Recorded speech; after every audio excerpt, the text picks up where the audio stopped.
দেখো, রসগোল্লা বানানো হলো এখন। আমার মা বানালো। কত সুন্দর হয়েছে না রসগোল্লাগুলো। আমার মা দেখে করেছে। এটা আমি করিনি, আমার মা করেছে রসগোল্লা। কেমন হয়েছে কমেন্ট করে জানাবে বন্ধুরা। বড় বড় বড় হলে ভালো লাগবে। ছোট ছোট হচ্ছে অল্প। এই যে আমার মা করেছে। কেমন কি করেছিল প্রথমে? প্রথমে ভিনিগার দিয়ে দুধটাকে ফুটিয়ে ভিনিগার দিয়ে ছানা করলাম। ছানাটাকে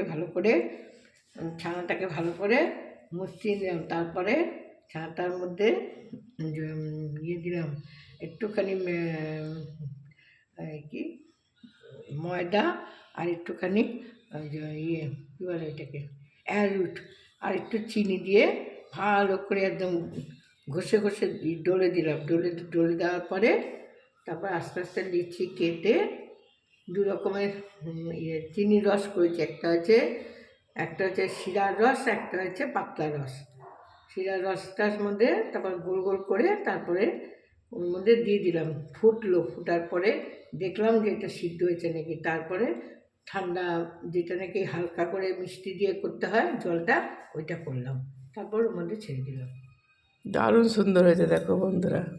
এটা আমি করিনি, খুব সুন্দর হয়েছে। এবার আমিও শিখবো। কেমন হয়েছে কমেন্ট করে জানাবে।